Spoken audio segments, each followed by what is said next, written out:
Fearscape Media Network is your new home for everything weird and enlightening. Check out podcasts and YouTube shows covering content from discussions on horror films to the paranormal to meditation. Find out more at fearscapemedia.com.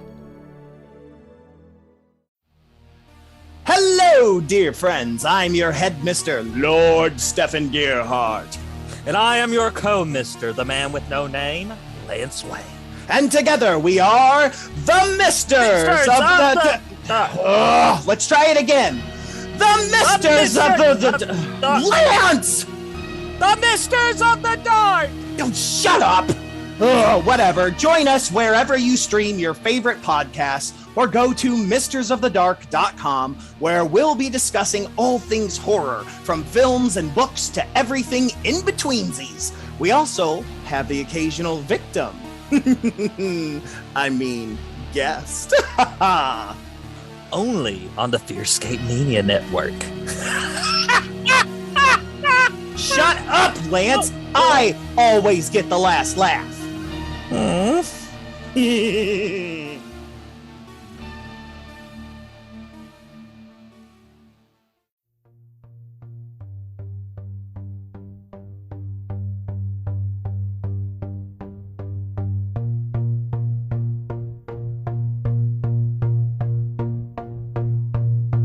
There are phenomena that exist all around us.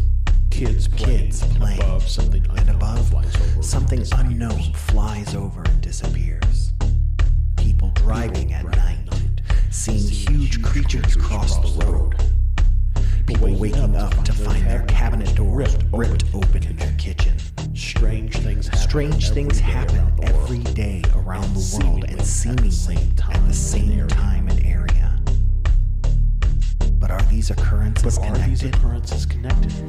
This is what we are here to explore and are trying to understand. Join us on our journey to uncover what we call the Convergence Enigma.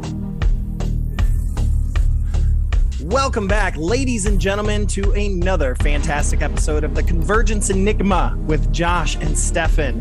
I am your host, Stefan Gearhart, and I am joined, as always, by my friend, my compatriot, my never mentor, Josh Rutledge. How are you, sir? I am doing actually fantastic. I was thinking about this the other day. If you're a mentor and you work for Mentos, would that make you a Mentos mentor? And if you are also a Minotaur, would that make you a Mentos mentor minotaur? My head's exploded. This is where I just pop a Mentos and I smile at you and you go, good answer. Right. Good answer. Also, I think we need to have a Minotaur Mentos commercial at this point. So yeah, I'm totally down for that. So we've got a really cool episode tonight, Josh, one we've been waiting for quite some time, just due to scheduling, due to technical difficulties on my end, and just different things like that. It has taken a while to get our guest here tonight, Mr. Ryan Sprague from Somewhere in the Skies podcast, as well as author of a book with the same name, Somewhere in the Skies. We love Ryan Sprague, and we have been so pumped to get this man on our show, and finally the fates have converged. That's right. There's been a convergence, not a disturbance in the force, a convergence in the force. That's right. So we're super pumped about that. We're going to have a fantastic conversation with Ryan, talking about all the fun stuff that we normally do. But before that, as usual, we got to get to the things that we always get to, which is our segments for the week. And as usual, we're going to start with our normal segment. But before we get to that, Josh, just a reminder that you are listening here on the UnX Network. This is the new mainstream. We are here on the X every Wednesday at 8 p.m. Eastern Standard Time, or daylight time, whatever. I can't figure it out anymore. Now Congress is going to make me question it even more so. Hopefully in a year and a half or less, it'll just be 8 p.m. times. Yeah, Eastern time. But we're here on the UNX Network. You can go to unxnetwork.com for more information on that. We're also on the Fearscape Media Network as part of the network there. You can go to fearscapemedia.com. And if you're interested in our archived episodes of the Convergence Enigma or Fearscape Paranormal Podcast, just go to theconvergenceenigma.com. And Josh, if people want to get a t-shirt, especially some of the new cool ones that you've been putting out recently, where can they go find a t-shirt to support us? Yeah, they can go to theconvergenceenigma.com/store. Boom. It's that simple, folks. That's that simple. And there's some great designs out there, and like you said, I'm constantly adding more out there. So yeah. Constantly, yeah. And I pop in there occasionally and add some in there as well, like my Mrs. Beelzebub Butterworth t-shirt. You can't not love that. So yep. We're gonna have all kinds of fun stuff. Anyways, Josh, like I said, first segment of the week is Psychic Word of the Week. And now, the psychic word of the week. Psychic Word of the Week comes from the Encyclopedic Psychic Dictionary from June G. Blitzer, PhD. Rest in peace, Honey Bear. We love you, but we never got a chance to meet you, and that's still just sad. And you haven't even shown up on the Ouija board yet, and that's, I gotta say, I'm a little extra disappointed in that one. Yeah, I mean, can you call people on the Ouija board? Can you reach out? You can, but it don't mean that they're coming. Yeah, that's true. But I'm like, as much as we have talked about her, we have had to reignited her spirit. So June B Blitzer, if you're Juju B, got a new nickname for you, baby girl. Juju B Blitzer, if you're out there, come visit us on the Ouija board or in an Estes session or something like that. I don't want to channel you because that's a little weird, but we could do some stuff. Anywho, so as usual, I flipped through the pages here this week, Josh. I landed on a page, and it's interesting because just recently we did 444. I landed on 333. And the first word that I see is Kia, not the car. And it actually has one of those, how do you put it, exclamation point at the beginning of it. So I'm not sure if that's a reference to the language, because it comes from the Kung tribesmen, KIA. So this not episode, but definition says a trance-like state of emotional ecstasy wherein the shaman has enhanced awareness, psychically sees over great distances and inside other people's bodies. Shaman can connect to the gods and be used for a healing channel, brought about by tribal singing, chanting, and dancing around a fire until the Kia fire boils up the spine.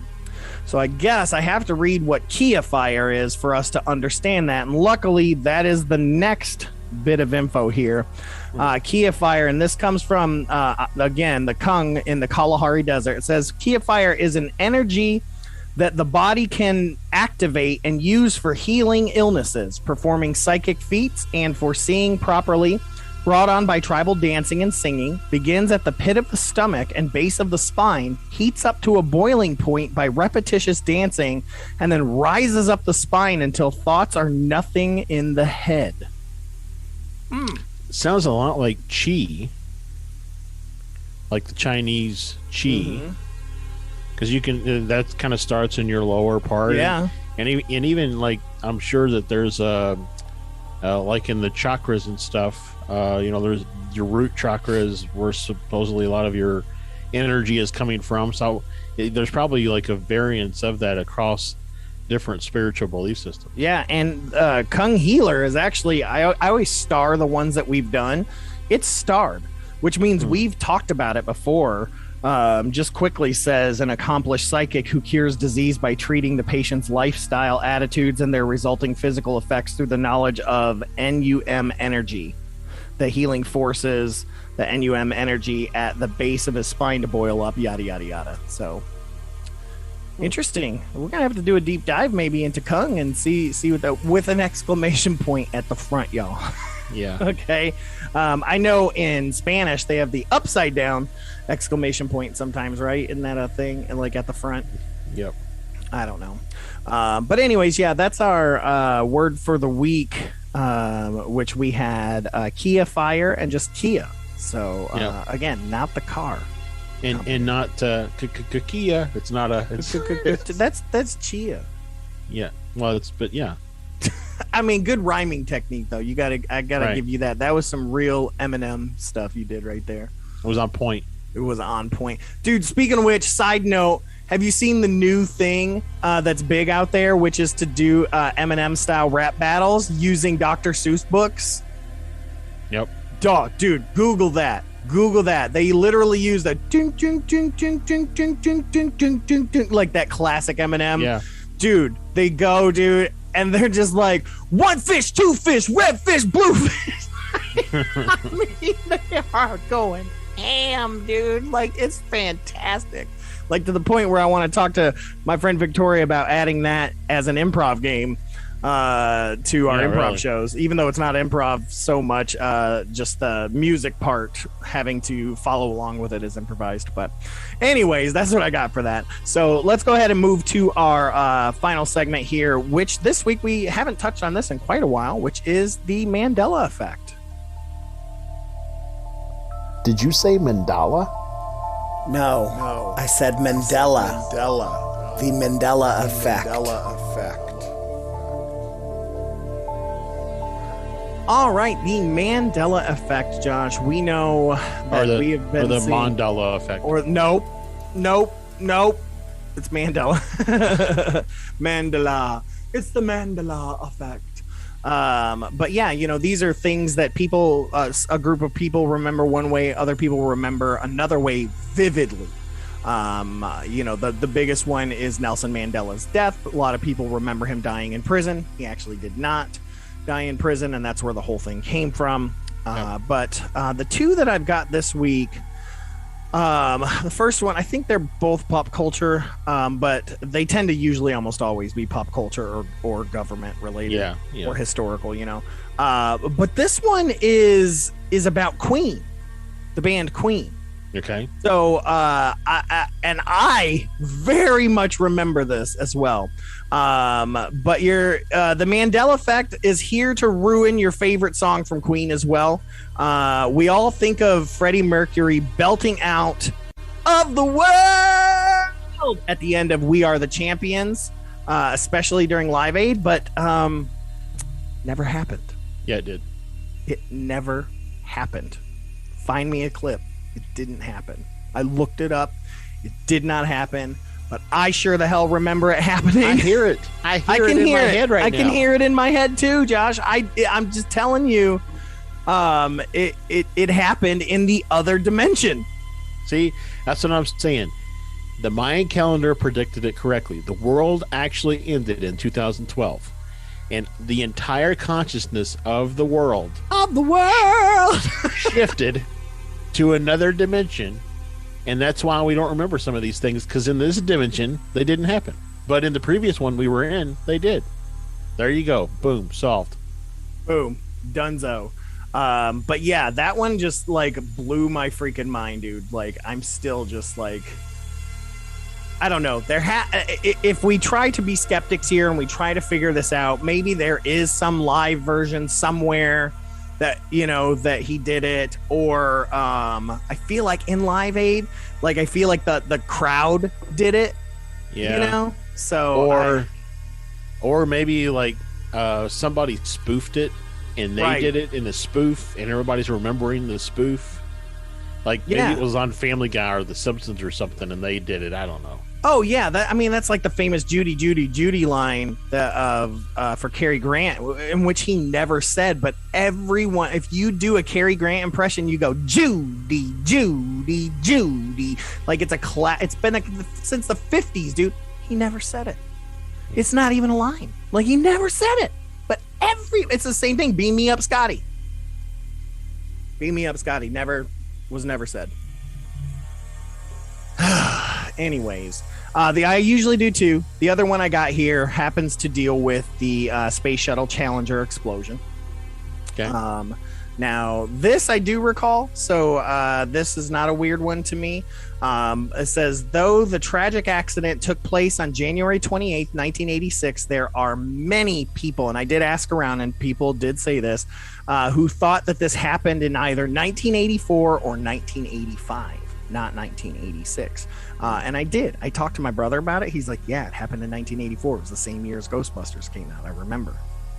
And I'm like, no, because I was 7 and I remember. Yeah, I remember watching it at school. Like, we were all watching the launch, and then it just, it exploded. So it's weird because you would think that we would be the ones to forget because we were young. Yeah. Right? But it's not. It's the older ones that should have remember. And they all got excuses. They're all like, no, it's 1985. This happened, and I remember it was a big year. If you're a younger generation and you didn't live through it, right?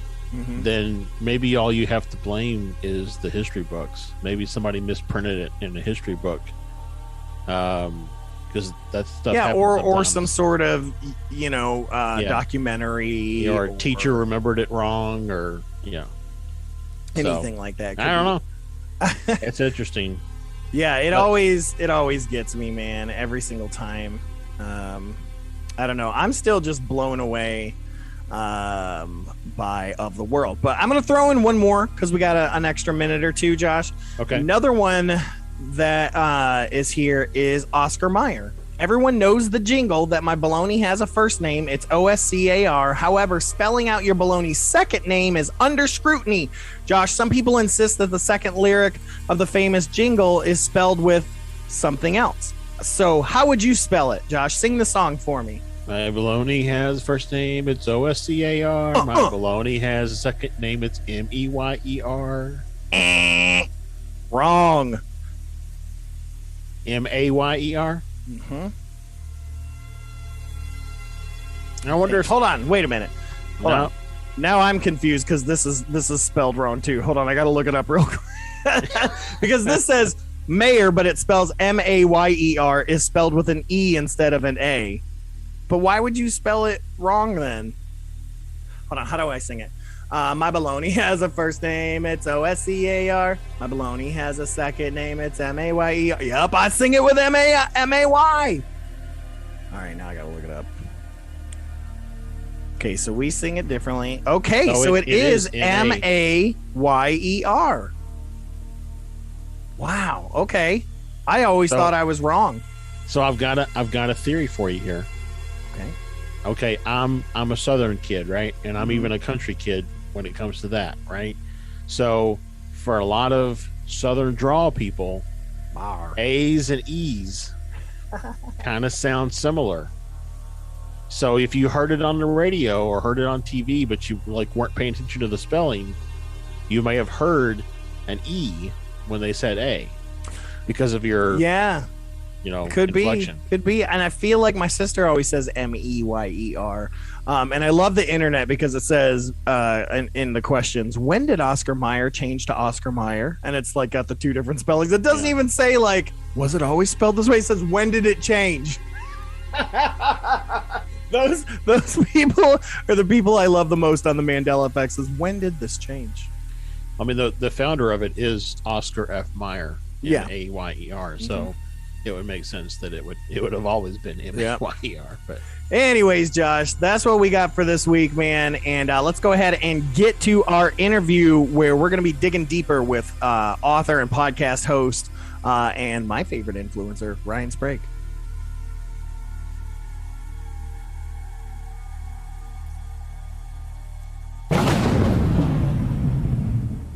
Welcome back. Thank you guys for sticking around. As we promised, we got Ryan here from Somewhere in the Skies podcast and book. Thank you so much, sir, for joining us here on the Convergence Enigma.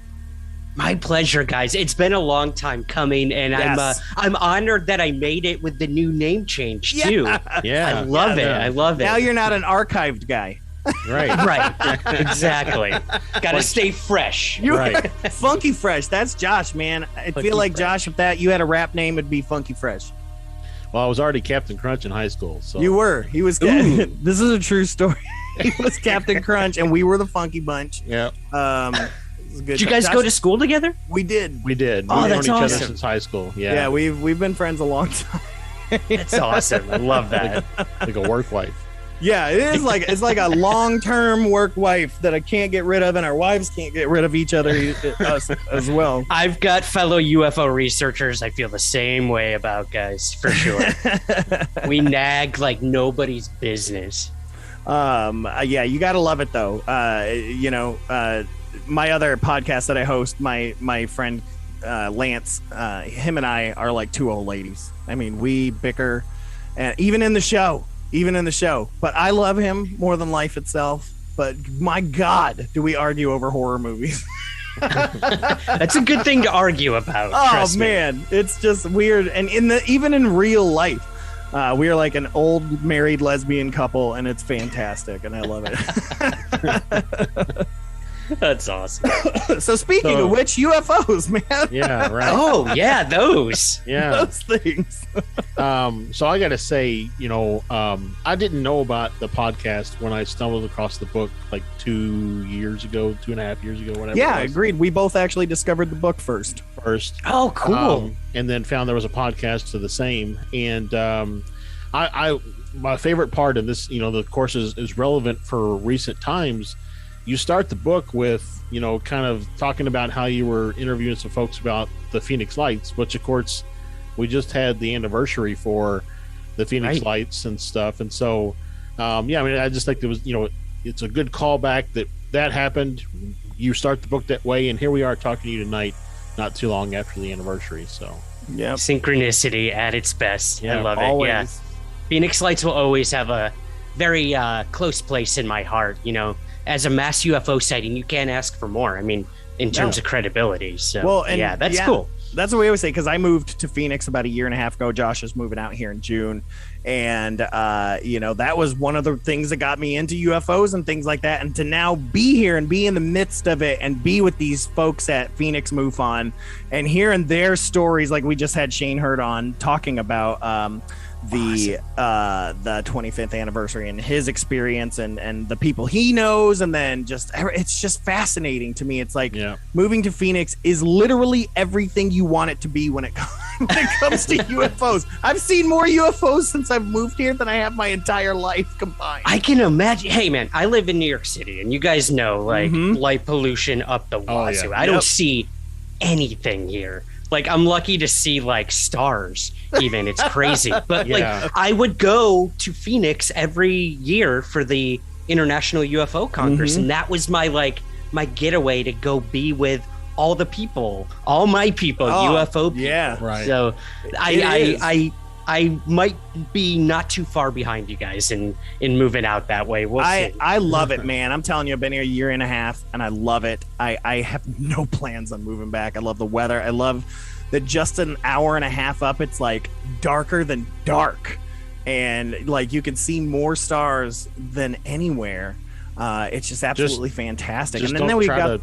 Oh, go ahead, Josh. I was going to say, don't try to take a 26-foot U-Haul truck on a dirt road. Dirt road in New Mexico in the middle of nowhere to look at the stars, because you might go off into a ditch. It might happen. Sounds like that might have happened. It might have happened. But yeah, no, I'm excited about the MUFON Symposium this year in in Denver. We're going to be going to that and taking a little side trip up to Boulder as well. And, that's hot UFO activity as well up there. So absolutely. I'm super excited to see Mork from Ork, dude. Like, just get some Mork and Mindy action. Like, I don't know. I just can't stop seeing stuff since I moved out west, man. Yeah, That's same. awesome. I mean, I've gone out there to visit a couple times, and check on things and get things ready for the move. And like every time I'm out there, I have some sort of experience, and it's pretty amazing. I mean, and it's really funny because I'm pretty dry here where I'm at now in Kentucky. Since I've made the decision. Humor. I get it. It was funny. So, but it's pretty dry here in Kentucky, and so I mean, it's like almost like the UFOs are like, no, we're not going to show you ourselves in Kentucky. We'll wait till you get out here to Arizona, and then we'll start showing you more stuff out here. Yeah, right. It's just common all the time. But speaking of that, Ryan, I mean, for those that are not as familiar with you as we are, What got you into ufology and all of this stuff? Like, what's your origin story? Yeah, my Peter Parker moment. Exactly. That's the first question I ask on my show as well. And look, I mean, that's, usually how it starts for most people interested in UFOs. They either have a sighting, or maybe they know someone who did, or they saw a movie. For me, it was having a sighting. I had a sighting in 1995. I was 12 years old. I was fishing off a dock in central New York. And this is off the St. Lawrence River up there. And it was turning dark. And I started reeling my line in. And this is what I would do. Like on the weekends, I'd go with my parents up to the St. Lawrence River and go fishing. And I'd just listen to music. Green Day, specifically that night. I was listening to the Dookie album. Yeah. And I remember specifically it was the song Basket Case when I saw what I saw. I know, right? Couldn't have planned it better. So yeah, I'm reeling my line in. I see some lights in the water, and I'm thinking, is something down there? So I get like on the dock. I'm looking down in, and I naturally realize, oh, it's a reflection. So I flip over on my back, and I'm just staring up at 3 white lights in a perfect equilateral triangle. Wow. And it's just floating there above me. It's got like that red hazy light in the middle, kind of like these triangular UFOs that people report. And scared the crap out of me. I didn't know what I was looking at. I didn't know if it was like coming closer, if it was what it was doing there. It wasn't making any noise. I ripped my headphones off. All I could hear at that point was like the water hitting the dock, yet this massive thing was above me, completely silent. And that was it. I finally got a little squeal out to my dad, who was in the motel we were staying at the time, and he comes out and actually saw it with me. So I knew I wasn't crazy. I knew I wasn't making anything up. And he's like, I could see the checklist going off in his head of him trying to explain to me what it was. And he couldn't. He simply couldn't. And we just both watched as this triangular formation of lights floated over the water and then disappeared on the other side of the river. And that's kind of it. My dad tried to calm me down, but I had nightmares that night. I had nightmares for months and years to follow, and I just became obsessed with UFOs. I wanted to know what the hell the thing was I saw, and to this day, I still don't know what it was, but it definitely sent me on this journey. Wow. And it's funny. I recently had my own triangular UFO sighting back in September of last year. And it was the same. It was 3 lights, a red light in the middle. It was dusk. No, dusk is sunset, right? So it was dawn. The other one, it was in the morning, about 6:47 in the morning. I was taking my kids to get a COVID test so they could go to school that day. And it was just kind of slowly flying over some trees. And I noted the time. I checked like flight radar and all that kind of stuff. And there was no aircraft in the area. Nothing. And oddly enough, I've got a Madar unit. I don't know if you're familiar with what those are, but it's by the NICAP folks. And it actually registered some stuff on the Madar unit at the time, because I was only about a mile away from my house. So it was like a little bit of a pudding moment, if you will. That's what Stefan calls, the proof is in the pudding. And so, yeah. But I mean, I think it's funny that I've noticed that when, my first big sighting was with Stefan in my backyard here in Kentucky. And since that sighting, it's changed me. Like I'm not just interested in UFOs. I'm interested in like helping the environment. I'm interested in figuring out ways to come up with cleaner energy. Like it's fundamentally changed the things that I'm interested in and care about, let alone setting me on this kind of spiritual journey that I've been on over the last 2 years. So I just think it's really interesting how those things really change people. So absolutely, man. That's all my work has been for the past, decade maybe now, is dealing with, but coping along with others who have had similar experiences to yours and can explain it. And you're right, it does change people in many, many different ways. Some people it doesn't. I mean, at this point I've interviewed hundreds upon hundreds of witnesses and claimed experiencers, and for some it's like, nah, yeah, I saw it, it was whatever, move on with my life. For some it changes them dramatically, like their paradigm is just shifted. So it is very interesting, and I'm glad you brought up that idea of the aftermath of a sighting, because that actually means more to me than the sighting itself, to be completely honest. We were talking to somebody else recently, and I think it might have been Shane, and he asked if somebody had actually done a study of witnesses. So not what the witness saw, but what was it something unique about the experiencer? Like, do all the experiencers fall within a certain age range? Do they all have a certain blood type? Do they all born in the same, are they all the same zodiac sign? Are they all specific zodiac signs? But what about contacts or experiencers are, kind of set them apart? And maybe that's sort of an indication of, if you're an experiencer that falls outside of whatever that cluster group is, if there is a cluster group, you don't care about it because you weren't as greatly impacted by it, because only people who are Sagittarius, Leos, and Capricorns have meaningful experiences and everybody else doesn't. It would be interesting to take that data and do that deep dive. Absolutely. Someone's got to get on that.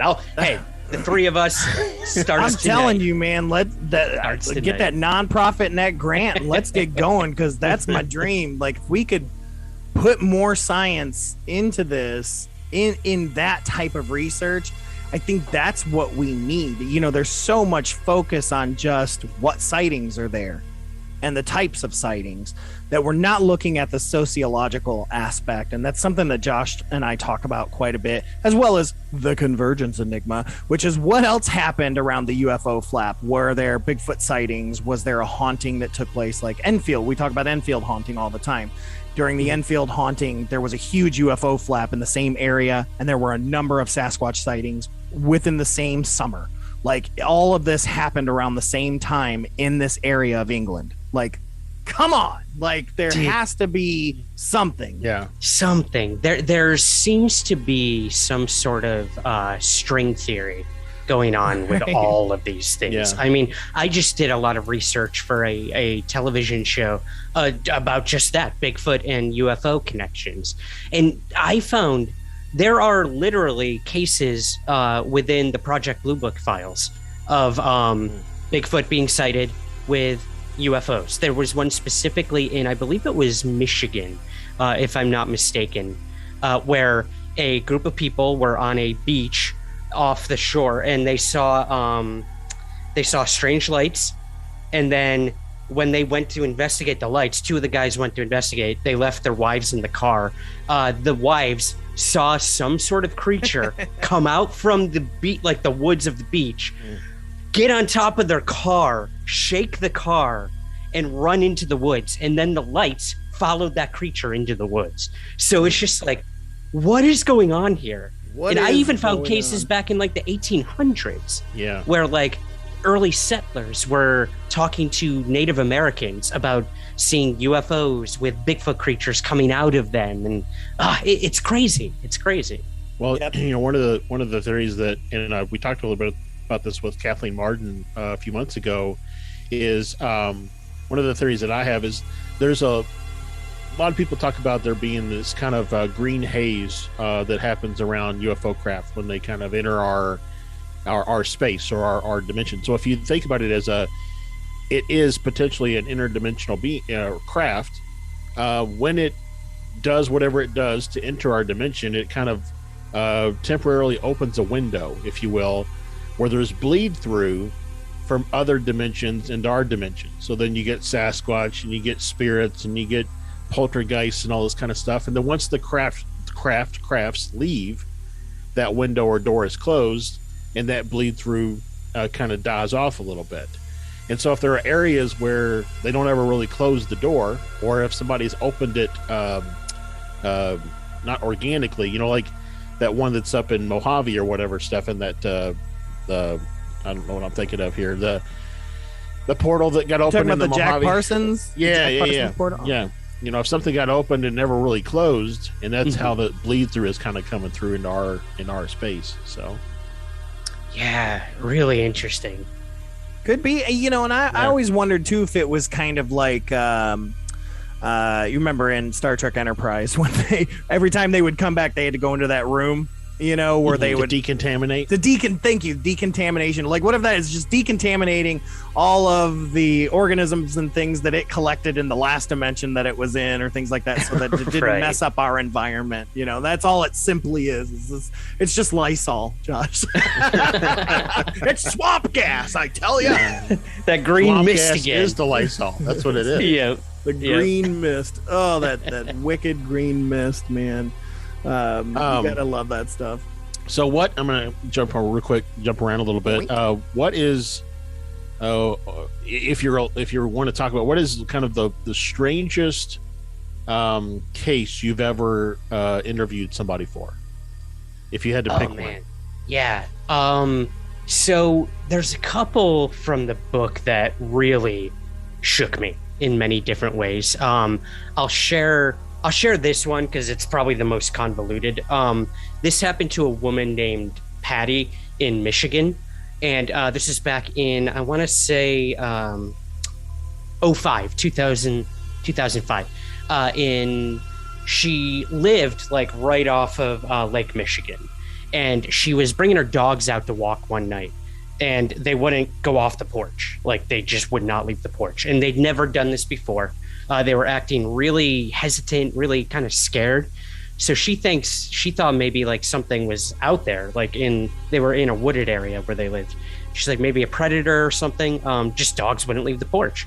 And she's like trying to drag them off, and they're not doing anything except barking.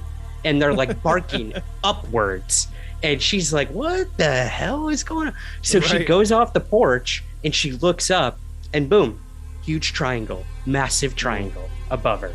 And she's just like standing there in awe at this thing. And she starts to yell for her daughter to come outside, be like, I'm not crazy, please come see this, daughter's whatever, inside watching TV. She comes out, she's like, what, Mom, what? And she looks up and she's like, do you see that? And the daughter's like, holy shit, yeah. yes, I do. So they're both staring at this triangle above the house. And the mom, this is what really kind of set this case like spiraling for me.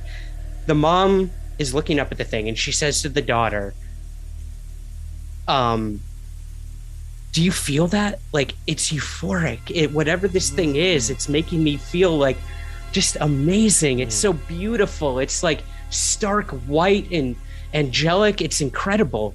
Like, do you see that? Do you feel that? And she looks over at her daughter. The daughter is on the ground in the fetal position, covering her ears, saying how unbearably loud the craft was. Mind you, Patty, the mom, she said it was silent. She couldn't hear anything. Yeah. Yet her daughter is on the ground screaming, it's so loud, it's so loud. And then the daughter described it as a black craft. So I don't know what the hell is going on here. The mom was seeing a white triangle and just felt euphoric and in awe. The daughter is absolutely petrified at this black craft above them and saying how unbearably loud it is. So they're having like different perceptions of the same thing. And, you could make arguments for that. Maybe someone younger hears things at a different frequency. I don't know. But just the fact that they had completely different experiences looking at the same thing. But what was even more interesting is after that initial sighting, the triangle eventually like zipped off and took off and they couldn't see it anymore. They started having poltergeist activity in their home. Things flying off the shelves, very like just like the movie, man, like chairs dragging across the floor, weird electrical stuff going on, like to the point where they called an electrician to come out to the home because it was happening so frequently. So the electrician comes and he's working on stuff outside the home, like trying to figure out what's going on. And what happens? The electrician has a UFO sighting over the house. He freaks out. He bangs on the door. He says, I'm out of here. I don't know what the hell's going on. I'll send somebody else. Good luck with this. And he leaves. And these things just kept happening. And like another daughter in the home said she started seeing shadow people coming into her room at night and like going from room to room and just checking things out, scoping things out. And whatever was going on, like you guys said, it opened something up and everything just came in. And it all started with that triangle. So crazy case. Well, you know, that's another kind of theory that I've had for a while, is that poltergeist activity is just entities in like invisible spacesuits. They're like in cloaking spacesuits, right? So like you have a sighting and then they zip away, but they deposit some like a research team that just kind of hangs out in your house and opens your cabinet doors and right. Sociological, they could be seeing how you react. Right. Yeah. That's what the daughter said. They were scoping, like the shadow person was scoping things out. And maybe that was the one time they're like, oh, they kind of saw us. Like, we got to be more careful. Right. I don't know. I've always said, one of my theories always was that how many people do you know that have had one singular paranormal experience? Like none. It's rare. It's almost like if you have a true experience, I used to think that it unlocked something in your mind. We used to joke that it was like getting a Jeep and all of a sudden you see Jeeps everywhere, but more like it unlocks a piece of your brain that couldn't see those things before, or you were, I don't know, evolved correctly to already kind of unlock that. But now I'm like, it's just like I said, the door was open, so you're already a part of it. So guess what? You're a part of it now. Welcome.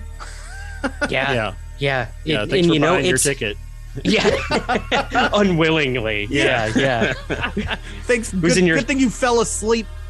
Yeah, you clicked on that EULA, that you didn't realize you clicked on. So you bought it, you break it, you buy it. But I mean, it's and I guess for Patty, it was a matter, and for the daughters, it was a matter of what do you do with that? Like, do you embrace it? Do you deny it? The daughters flat out denied it, and it got bad. I'm not gonna lie. Like, we can laugh about some of the weirder aspects of it, but this stuff tore the family apart. Like, the daughters didn't talk to the mom for a long time. She kept wanting to have experiences while they were like, we're done. We don't want this. And they were religious. So the mom thought what was going on was sort of angelic. The daughters thought it was demonic. Right. So you got so much baggage that goes into these experiences and what you decide to do with them.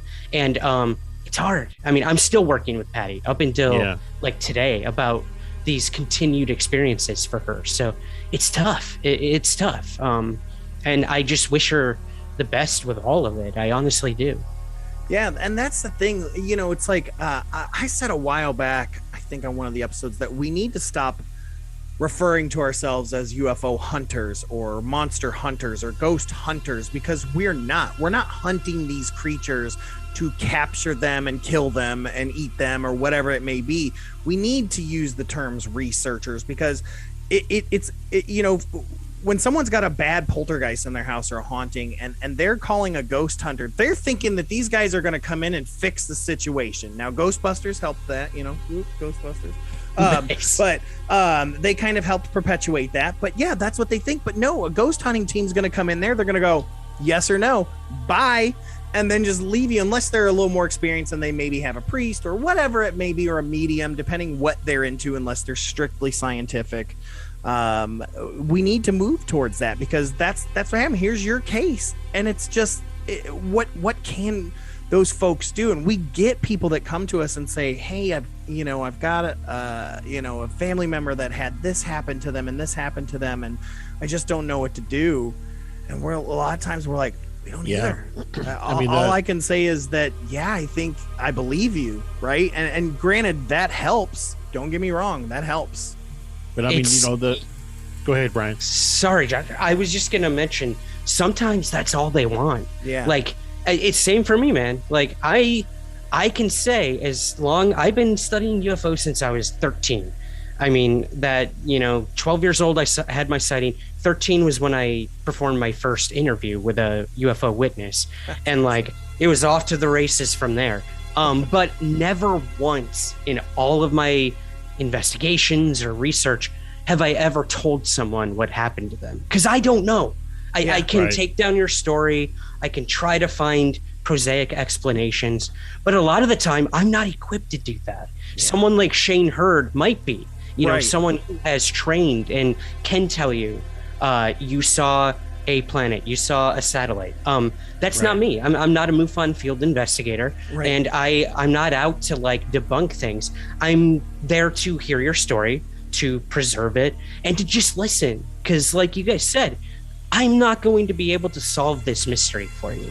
It's how you decide to answer those questions. Process and deal with it. Yeah, it's a process, and it's individual. It's very, very personal, and there's so much that goes with that. Your belief system before it, your belief system after it. I don't know, but I'll be there to listen. And that's why I'm so thankful we're closer and closer to disclosure, because it's less a crazy topic now and more of a, hey, I may actually have a resource for you. It's not just the contactee group that meets in the bottom of a library basement anymore. Now we've got real people that are doing real research, and there are real, even my past therapist, she was very open to the idea of alien abduction or UFO sightings and things like that. And with my own personal experience, that made me far more comfortable to actually talk about it to someone who wasn't just looking at me scientifically, but as someone who thought, well, this could have happened, because that changes the counseling, right? And I love that it's becoming more acceptable, because it's making people feel more comfortable to come out of the woodworks and find the help that they need. But it's also going to bring out the wackos, too, that are going to be like, I'm John, the UFO hunter. Check out this ray gun that I got. I can take down a UFO at 30 feet. That'll always be there. Yeah, there's no denying that. Or the constant number of people that come out and say, well, I'm an alien living on this planet. Oh, yeah. And honestly, I can't say that you're not. Right. So, can't say that's true. And we'll all shit our pants when we find out they were. I've been approached, mostly at UFO conferences. I've been like stuck on an elevator with someone, and they'll be like, you were on the ship with me. I remember you were on the ship with me. You're part of the Federation. I know you're a reptilian, blah, blah, blah. And you know what? Like, we can laugh about it, or, say these people are lying or fantasy prone. But at the end of the day, like, maybe they're right. What if they were right? Yeah, I can't say that they're wrong. I just cannot, because this topic of UFOs is so elusive, so mysterious, that I don't think we're ever gonna fully know the answer. I mean, at one point the sun revolved around the earth and it was flat. So exactly. We might find some pieces to the puzzle. That, granted, I think we're getting closer. Yeah, but I think that puzzle is still flipped over. Like, we can't even see the picture yet. We're getting the pieces in place, but I don't think we're closer to flipping it over and seeing what the full image is. We're putting together a puzzle without a picture of the box. Oh man, that's how the hardcore puzzlers do it. That is the analogy. I love it, man. Yeah. That's that old school urban legend too, where they're like puts it together and there's a guy breaking through the window. Remember that urban legend? Yes. Please don't remind me. I'm home alone right now. Don't do that. So what you're saying is we're gonna put it together and it's actually an alien invasion. So yes, it's gonna be a Trojan horse of sorts for sure. Mm-hmm. Yeah. It's gonna look like the Enterprise and it's gonna really mess us up. Yeah. Get that green mist ready, guys. Yeah, exactly. Wow, that smells like disinfectant. We all know what that smells like now. Thank you. We're very familiar. Yeah, at this point. I feel like somebody needs to come up with the green mist cologne or something. No, that's just what's going to happen. The aliens are going to land wherever they're going to land, and the first thing that's going to happen is some lady's going to be like, "Can you put the sanitizer on your hand first before we shake?" You guys got to patent that. I will say this. I had somebody, a listener of the podcast, actually reach out to me. He is a cologne maker, and he literally came out with a cologne called Abduction. And what he did is he like surveyed 50 claimed alien abductees. Yeah, pretty close when I actually smelled it. I hope he's not listening. He surveyed like 50 claimed alien abductees and said, what did the craft smell like when you were on there? And the way they all described it, he like made this composite mixture of it and sent it to me. And I'll be honest, it smelled straight up like pneumonia, to be completely honest. Yeah, but you know what? If you wear that at the UFO conference, you're going to trigger some people. Oh my God, if man. it legit does smell like the inside of a spaceship, people are like, oh God. You're either going to attract a lot of people or detract a lot. Right. Yeah, I'm going 50. So you were on the ship with me, you reptilian man, you. Yep. He's just like, because he's got his own pheromones. He's just shooting out. We talk about them like they're crazy, but boy, I would love to meet one. I mean, really. Like the real deal. Seriously. So, I was recently asked if I could meet any of the multitude of alien races. Like, I asked the question: if you had the opportunity to meet a true life extraterrestrial, interdimensional being, whatever the case may be, would you take that opportunity? Yeah, I mean, I don't think I could pass that up. It would depend on, I think, the being. You know, I'm not into the whole grays. Like, they scare me. They're sort of robotic and motionless. Purpose kind of scares me. Same with the reptilians. I don't know. But like, if they turned out to be just a nice, simple love and light sort of thing. So like the Adamski. Yeah, the Adamski. Let's go Venusian. Yeah, for sure. Give me a 7-foot tall Nordic, blonde hair, and tight spandex suit, and I'm good. Right. And then it unzips and a gray steps out. Oh, God. 2 grays. Yeah. Looks like Daryl Hannah. One It's on his just Daryl shoulders. Hannah. She's there in her splash outfit. She's like, I'm actually Venusian. I'd be like, I believe it. It's like when the Rugrats or whatever used to climb on each other's shoulders and put a trench coat on to sneak in the movie theater.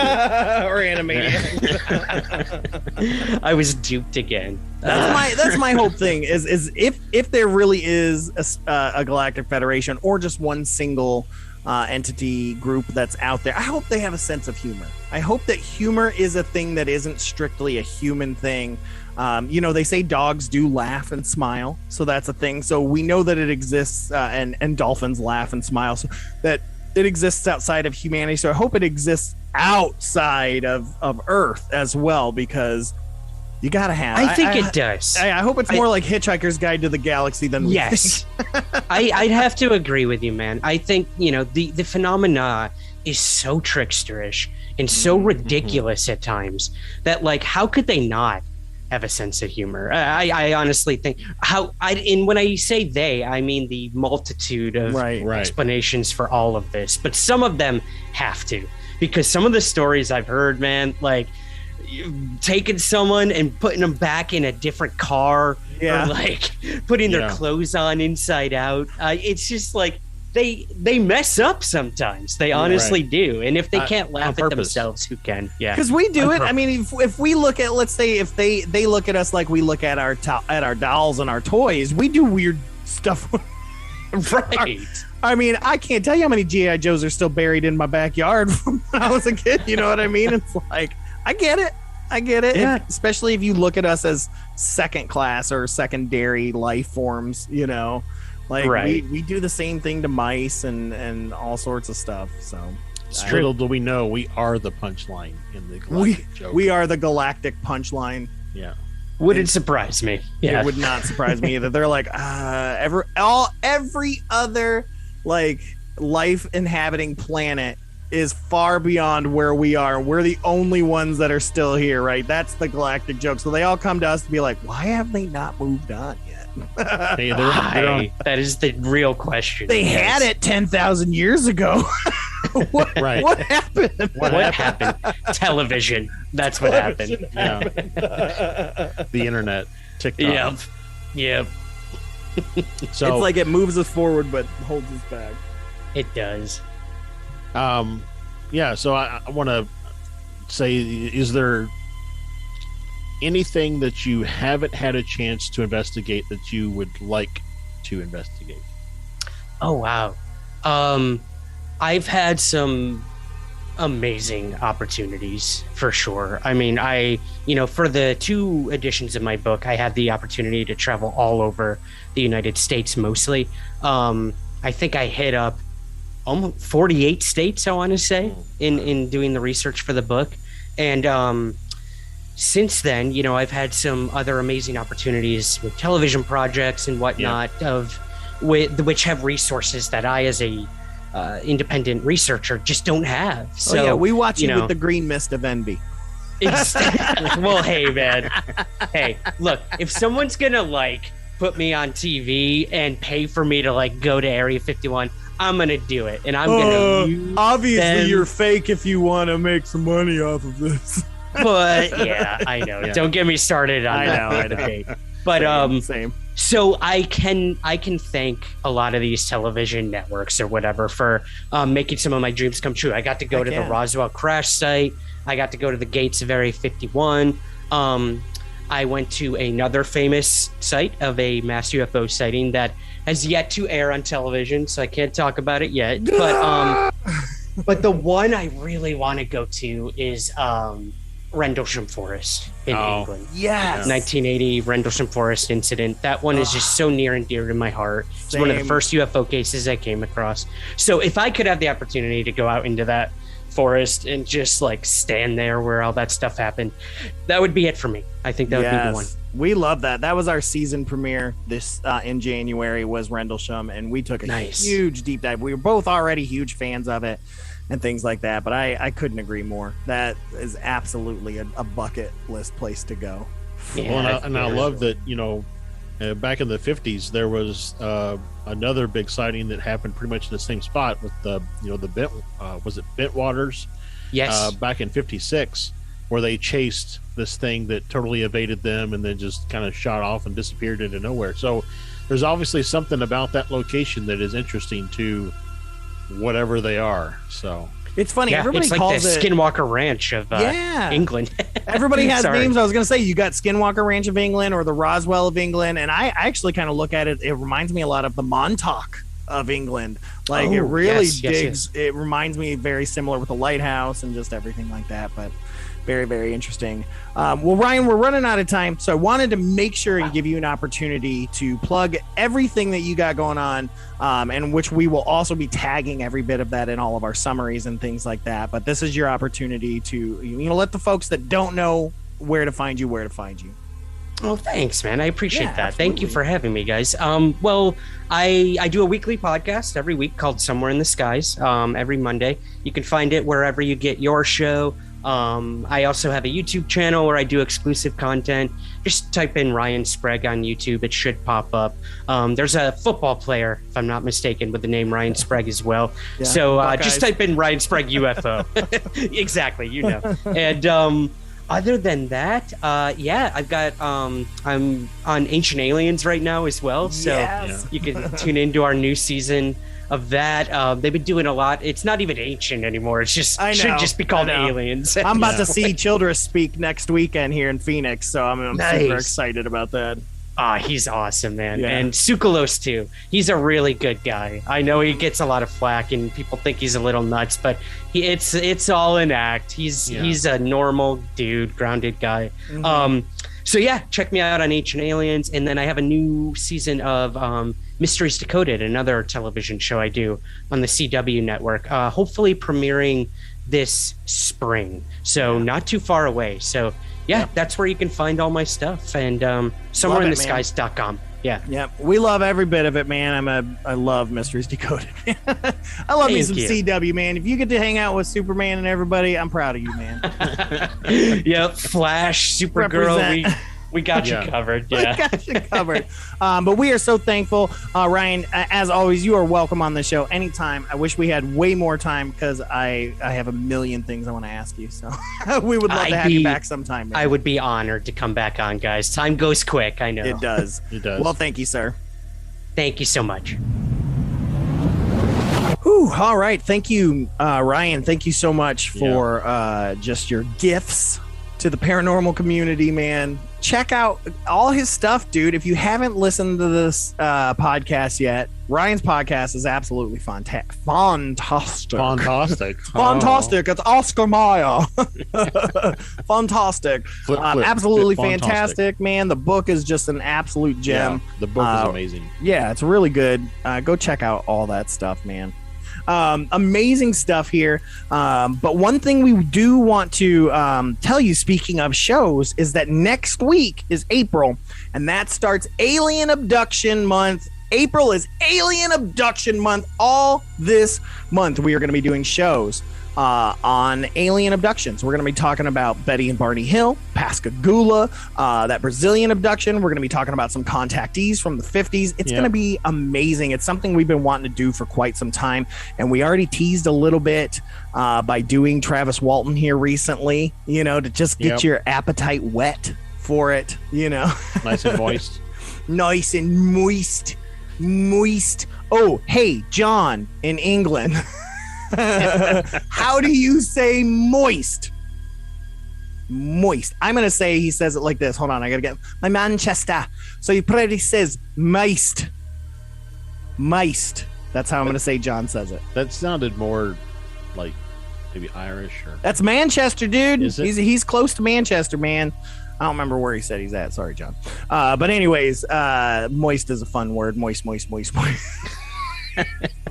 But thank you guys so much for tuning in to the Convergence Enigma with Josh and Stefan here on the UNX network, as well as the Fearscape Media Network. I am your host, Stefan Gearhart, and I just want to say, keep your eyes on the skies. And this has been Josh. The truth is now. And remember, folks, keep questioning, keep seeking. Never give up, never surrender.